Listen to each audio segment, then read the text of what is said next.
हाँ तो प्यारे बच्चों नमस्कार। फाइनली स्टूडेंट राजस्थान बोर्ड कक्षा 9वीं वार्षिक परीक्षा 2025-26 संस्कृत का जो पेपर है वो फाइनली आपके आज हो चुका है। इस वीडियो के अंदर इस कंप्लीट पेपर का फुल सॉल्यूशन, कंप्लीट पेपर की फुल आंसर की आपको इस वीडियो के अंदर मिलने वाली है। वीडियो को आपको कंप्लीट देखना है और आपका पेपर कैसा हुआ, आपने 100 में से कितने नंबर का स्कोर किया, ये आप सभी बच्चों को कॉमेंट बॉक्स में जरूर बताना है। तो इस वीडियो के अंदर इस कंप्लीट पेपर का सॉल्यूशन आपको एक साथ इस वीडियो के अंदर मिलने वाला है। तो साथ साथ में आप अपने उत्तर है वो मिलान कर सकते हैं कि कौन सा क्वेश्चन आपने सही किया है और कौन सा क्वेश्चन आपने रॉन्ग किया है और 100 में से कितने नंबर आपके बन रहे हैं, तो ये आप मिलान कर सकते हैं। फुल आंसर की आपको मिलने वाली है। तो पेपर के अंदर सबसे पहले आपको खंड ए दिया गया था जिसमें आपके वस्तुनिष्ठ प्रश्न थे और यहाँ पर पहला प्रश्न आपको पूछा गया था कि भारतीय वसंत गीति इति पाठे कवि का संबोधयति। तो पहला जो प्रश्न है इसका सही उत्तर प्यारे बच्चों आपके स वाला ऑप्शन करेक्ट होगा, सरस्वतीम। अगर आपने स वाला ऑप्शन किया है तो ये आपका सही उत्तर होगा। उसके बाद में दूसरा प्रश्न है आपके कि गोदोहनम इति पाठस्य पाठ क्रमांक अस्ति। तो इसके अंदर भी आपको 4 ऑप्शन दिए गए हैं, पंचम है, सप्तम है, तृतीय है और नवम है। तो देखिए दूसरा जो प्रश्न है इसका भी आपके सही उत्तर स वाला ऑप्शन होगा, तृतीय, तो यानी तृतीय। तो इसमें स वाला विकल्प है वो आपका सही उत्तर होगा। उसके बाद में तीसरा प्रश्न आपको पूछा गया था कि कैसे प्रतिकूलानि कार्याणि प्रेषा ने समाचरित। तो देखिए तीसरा प्रश्न है इसका सही उत्तर आपके ए ऑप्शन सही होगा, आत्मन। अगर आपने इसमें ए वाला ऑप्शन किया है तो ये आपका सही उत्तर होगा। उसके बाद में देखिए नेक्स्ट है आपके 4 नंबर प्रश्न है कि तपोदत्त बाल्ये बाल्य काले और की ने आधितवान। तो 4 नंबर प्रश्न है इसका सही उत्तर आपके द ऑप्शन होगा, विद्याम। अगर आपने इसमें द वाला ऑप्शन किया है तो ये आपका सही उत्तर होगा। उसके बाद में देखिए 5वां प्रश्न आपको पूछा गया था कि लोह तुल्ला इति पाठ मूलतः कस्मात ग्रंथात उद्धृत। तो देखिए 5वां जो प्रश्न है इसका सही उत्तर आपके ऑप्शन नंबर ब होगा। ओके। उसके बाद में देखिए नेक्स्ट है आपके प्रश्न संख्या 6 आपको दिया गया था कि अजात शिशु कुत्र सुरक्षित तिष्ठति। तो 6 नंबर प्रश्न है इसका सही उत्तर आपके स वाला ऑप्शन होगा, मात्र ग्रबे। उसके बाद में देखिए 7वां प्रश्न है श्रवण काक कान अखादत। तो इसके अंदर आपको फलानी दे रखा है, तंडुलान दे रखा है, मोदकान दे रखा है, रत्नान दे रखा है। तो 7वें प्रश्न का सही उत्तर आपके ऑप्शन नंबर ब होगा, तंडुलान। उसके बाद में देखिए नेक्स्ट है आपके 8वां प्रश्न आपको पूछा गया था। 8वां प्रश्न है आपके कि भारतीय वसंत गीति इति पाठ से रचयिता के। तो 8वां प्रश्न है इसका सही उत्तर आपके द वाला ऑप्शन होगा, पंडित जानकी वल्लभ शास्त्री। तो इसमें द वाला विकल्प है वो आपका सही उत्तर होगा। उसके बाद में है बच्चों आपके 9वां प्रश्न आपको दिया गया था कि गम धातु लट लकार से उत्तम पुरुष एक वचनम अस्ति। तो 9वां प्रश्न है इसका सही उत्तर आपके स ऑप्शन होगा, गच्छामी। उसके बाद में देखिए 10वां प्रश्न है आपके विक्रयी इत्यत्र पदे का उपसर्ग। तो 10वां प्रश्न है इसका सही उत्तर आपके ब ऑप्शन होगा, वी। उसके बाद में देखिए नेक्स्ट है आपके प्रश्न संख्या 11 आपको दिया गया था कि कर्षण सर्प बालकम समीपम आगच्छति। तो 11वां जो प्रश्न है इसका सही उत्तर आपके ब ऑप्शन होगा, एकम। उसके बाद में देखिए 12वां प्रश्न है विद्यालय इति पदस्य संधि विच्छेद भवति। तो विद्यालय का संधि विच्छेद आपको बताना था। तो इसमें 4 विकल्प आपको दिए गए हैं, इसमें कौन सा ऑप्शन सही होगा आपके ब ऑप्शन, यानी विद्या प्लस आल्य। अगर आपने 12 में से 12 सही किए हैं वस्तुनिष्ठ प्रश्न तो ये आपको कमेंट बॉक्स में जरूर बताना है। उसके बाद में देखिए नेक्स्ट है आपके दूसरा जो प्रश्न है वो आपके रिक्त स्थानों की पूर्ति आपको करनी थी। तो यहाँ पर पहला प्रश्न आपको पूछा गया था कि पठन रोचते और ब्रैकेट में दे रखा है अस्मद शब्द से चतुर्थी विभक्ति एक वचनम। तो पहला जो रिक्त स्थान है उसमें बच्चों आपको लिखना था महम। ओके, क्या लिखना था बच्चों, महम लिखना था। ओके, अगर आपने ये लिखा है तो ये आपका बिल्कुल करेक्ट आंसर होगा। उसके बाद में देखिए दूसरा प्रश्न था जन अन्मय और ब्रैकेट में दे रखा है भू लट लकार एकवचनम। तो दूसरे का होगा आपके भवती। अगर दूसरे रिक्त स्थान में बच्चों आपने भवती लिखा है तो ये आपका एकदम सही उत्तर होगा। उसके बाद में तीसरा है सीता स गच्छति। तो राम से राम शब्द तृतीय विभक्ति एकवचनम, तो इसका बनेगा बच्चों रामेण। अगर तीसरे में आपने रामेण लिखा है तो ये आपका सही आंसर होगा। उसके बाद में बच्चों 4 नंबर प्रश्न है आपके पत्राणि पतंती। तो इसके अंदर ब्रैकेट में दे रखा है वृक्ष शब्द से पंचमी विभक्ति एकवचनम। तो 4 नंबर में आएगा बच्चों आपके वृक्षात। अगर आपने इसमें वृक्षात लिखा है 4 नंबर रिक्त स्थान में तो ये आपका सही उत्तर होगा। उसके बाद में देखिए 5वां है से काण अस्ति नेत्र तृतीय विभक्ति एकवचनम। तो 5 नंबर में आएगा बच्चों आपके नेत्रेण। अगर 5 नंबर रिक्त स्थान में आपने नेत्रेण लिखा है तो ये आपका सही आंसर बनेगा। उसके बाद में देखिए 6ठा है आपके स पाठम पठ लट लकार से एकवचनम। तो 6 नंबर में आएगा बच्चों आपके पाठम। 6 नंबर में क्या आएगा? पाठम आएगा। अगर आपने पाठम लिखा है तो आपका सही है। उसके बाद में देखिए 7वां है कि स पुस्तक गच्छति और आ प्लस दा प्लस लेप, इससे बनेगा बच्चों आपके आदाय।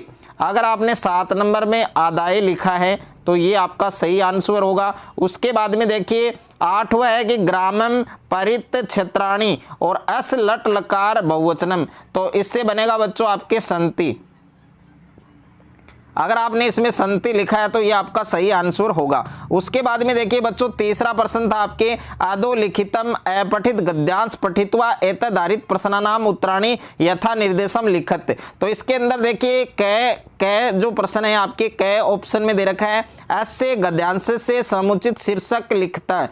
तो इस गद्यांश का समुचित शीर्षक क्या होगा बच्चों? परोपकार होगा। क्या होगा बच्चों? परोपकार। तो इसमें आपको परोपकार लिखना था। इसमें आपको बच्चों क्या लिखना था? परोपकार। ओके, अगर आपने इसमें परोपकार लिख कर आए हो आप इसमें तो ये आपका सही आंसर होगा। उसके बाद में देखिए और काफ़ी सारे स्टूडेंट हैं वो परोपकार से महत्व भी लिख कर आए हैं तो उनका भी सही है। उसके बाद में देखिए ख के अंदर दे रखा है और ख के अंदर आपको 4 क्वेश्चन दिए गए थे जिनका उत्तर एक पद में आपको देना था। तो पहला प्रश्न है कि प्रेषाम उपकार के अस्ति। तो इसका जो आंसर है बच्चों वो आपका क्या होगा? परोपकार होगा। यानी इसका जो आंसर है वो क्या होगा? परोपकार। ओके, ये आपको लिखना था। और दूसरा प्रश्न था जगत कल्याण केनेव भवति। तो दूसरे का आंसर हो जाएगा बच्चों आपके ये आपको लिखना था। ओके, परोपकारेणेव।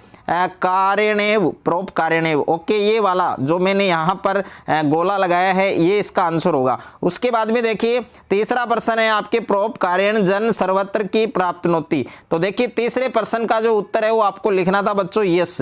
क्या लिखना था? यस लिखना था। उसके बाद में देखिए 4 नंबर प्रश्न है सजना केन प्रश्ना भवंती।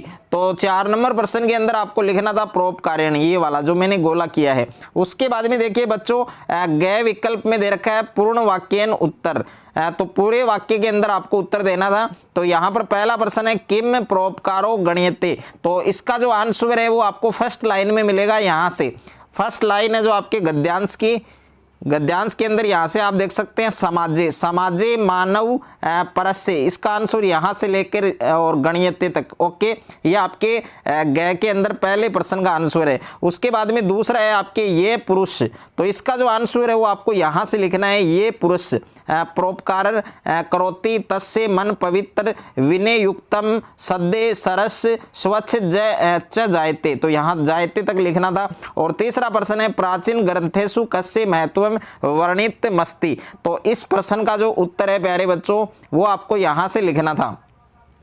तीसरे प्रश्न का जो उत्तर है प्यारे बच्चों वो आपको लिखना था सेकंड लाइन में, फर्स्ट लाइन में दे रखा है प्राचीन ग्रंथेषु परोपकारस्य महत्वम वर्णित मस्ती, यहां तक आपको लिखना था। उसके बाद में देखिए घ के अंदर दे रखा था आपको बासिक कार्यम। अब बासिक कार्यम में पहले प्रश्न का जो आंसर है वो बच्चों आपको क्या लिखना था? सजना लिखना था। क्या लिखना था बच्चों? सजना। पहले का आंसर आपको सजना लिखना था। उसके बाद में दूसरा प्रश्न है, दूसरे का जो आंसर है बच्चों वो भी आपको सजना लिखना था। यानी पहले और दूसरे में आंसर है वो सेम है सजना। और तीसरा है आपके तीसरे के अंदर आपको लिखना था निरसम, इसका विलोम शब्द आपको बताना था। तो इसका हो जाएगा बच्चों सरसम। क्या हो जाएगा बच्चों? सरसम हो जाएगा। तीसरा है जो निरसम है इसका विलोम शब्द आपको लिखना था सरसम। तो सरसम इस प्रकार से लिखा जाएगा। उसके बाद में देखिए 4 नंबर प्रश्न है, उसमें भी आपको गद्यांश दे रखा था, तो इस गद्यांश को ध्यानपूर्वक पढ़कर प्रश्नों के उत्तर आपको देने थे। तो पहले के अंदर दे रखा है एक पद में उत्तर लिखना है, तो 2 प्रश्न इसमें दिए गए हैं। पहले का आंसर क्या होगा, यानी क के अंदर पहले का आंसर होगा बच्चों आपके पर्यावरणम। क्या हो जाएगा बच्चों, पर्यावरणम, पहले का आंसर होगा पर्यावरणम। उसके बाद में दूसरा प्रश्न आपको पूछा गया था पर्यावरण सजका के संति, तो इसका जो आंसर है बच्चों वो होगा आपके यहाँ से आपको लिखना था पृथ्वी से और संति तक आपको इसका उत्तर लिखना था। उसके बाद में देखिए ख के अंदर दे रखा है पूर्ण वाक्यन उत्तरत, तो यहाँ पर पहले का आंसर होगा बच्चों, पहले का आंसर होगा आपके सेकंड लाइन में, पहले का आंसर बच्चों आपके सेकंड लाइन में यहाँ से है पर्यावरणेन अस्माकं शरीर मन स्वास्थ्य च प्रभावित तानी भवंती, यहाँ तक आपको देना है। और दूसरे का जो आंसर है बच्चों, दूसरे का जो आंसर है वर्तमान काले, तो इसका आंसर यहाँ से आपको सेकंड लाइन से स्टार्ट करना है। वर्तमान काले प्राकृतिक संसाधन यहाँ से लेकर दूषितानी तक आपको लिखना था। उसके बाद में देखिए अगला प्रश्न है आपके घ के अंदर भाषिक कार्य दे रखे हैं, तो इसमें पहले का आंसर होगा आपके बच्चों पृथ्वी, पहले का आंसर क्या होगा, पृथ्वी होगा। और दूसरे का जो आंसर है बच्चों, दूसरे का जो आंसर है वो आपको लिखना था प्रकृत्या। ओके, क्या लिखना था, प्रकृत्या, ये आपको दूसरे का आंसर देना था। उसके बाद में देखिए खंड ब के अंदर 5वां प्रश्न है आपके अधोलिखित पदाना संधि संधि विच्छेद कृत्वा संधि नामापि लिखत, तो संधि विच्छेद करके संधि का नाम लिखना था। तो गजेंद्र का संधि विच्छेद आपको करना था, तो गजेंद्र का संधि विच्छेद क्या होगा, गज प्लस इंदर, क्या होगा बच्चों, गज प्लस इंदर। और इसमें बच्चों कौन सी संधि है, आपके गुण संधि है, कौन सी संधि है, गुण संधि। और उसके बाद में दूसरा, इस दूसरे के अंदर आपने कौन सी संधि की है और इसका संधि विच्छेद किस प्रकार से किया है, ये आपको कमेंट बॉक्स में बताना है। तीसरा है आपके रामश्च, तो रामश्च का जो संधि विच्छेद है वो होगा आपके राम प्लस च, और इसमें कौन सी संधि होगी बच्चों, विसर्ग संधि होगी, तो इसमें आपको विसर्ग संधि लिखनी थी। उसके बाद में देखिए 6ठा प्रश्न है अधोलिखित पदाना समास विग्रह कृत्वा समास से नामापि लिखित, समास विग्रह करके समास का नाम लिखना था। तो पहले का होगा आपके, पहले का होगा बच्चों चतुर्णा, पहले का क्या होगा, चतुर्णा, पहले का होगा बच्चों आपके चतुर्णा और युगाना, चतुर्णा युगाना। और उसके बाद में समाहार, क्या होगा बच्चों, समाहार, ये आपको पहले का समास विग्रह करना था। और कौन सा समास होगा इसमें, द्विगु समास होगा बच्चों, कौन सा समास होगा, द्विगु। उसके बाद में देखिए दूसरा था आपके ग्राम्यगत, तो इसमें होगा बच्चों आपके ग्रामम, इसका क्या होगा, ग्रामम और गत। और इसमें कौन सा समास होगा बच्चों, तत्पुरुष समास होगा, कौन सा समास होगा, तत्पुरुष समास आपको लिखना था। उसके बाद में देखिए तीसरा दिया गया था आपको उपकृष्णम, उपकृष्णम का क्या होगा आपके कृष्णस्य, क्या होगा बच्चों, कृष्णस्य।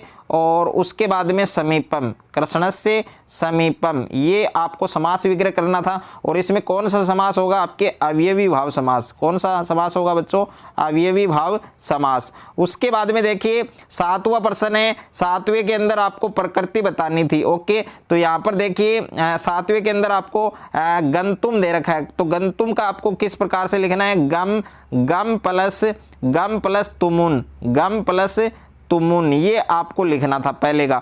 और दूसरे के अंदर आपको दे रखा है बाला, तो इसका लिखना था बाल प्लस टाप, ये आपको लिखना था। और तीसरे के अंदर दीर्घतर दे रखा है, तो इसका लिखना था बच्चों, इसका लिखना था आपको दीर्घ, इसका लिखना था बच्चों दीर्घ प्लस तरप, ये आपको लिखना था। उसके बाद में देखिए नेक्स्ट है आपके 9वां प्रश्न, 8वां प्रश्न। 8वें प्रश्न में है रेखांकित पदेषु विभक्ति, इसमें आपको विभक्ति बतानी थी। तो पहले के अंदर विभक्ति होगी बच्चों पंचमी विभक्ति, पहले के अंदर पंचमी विभक्ति होगी आपके, और दूसरे में होगी आपके चतुर्थी विभक्ति, और तीसरे में होगी आपके तृतीय विभक्ति। ओके, उसके बाद में 9वां प्रश्न, तो इसमें आपको रेखांकित जो पद दे रखे हैं प्रश्नों का निर्माण आपको करना है। तो प्रश्नों का निर्माण है वो आपको किस प्रकार से करना है वो आप देख सकते हैं।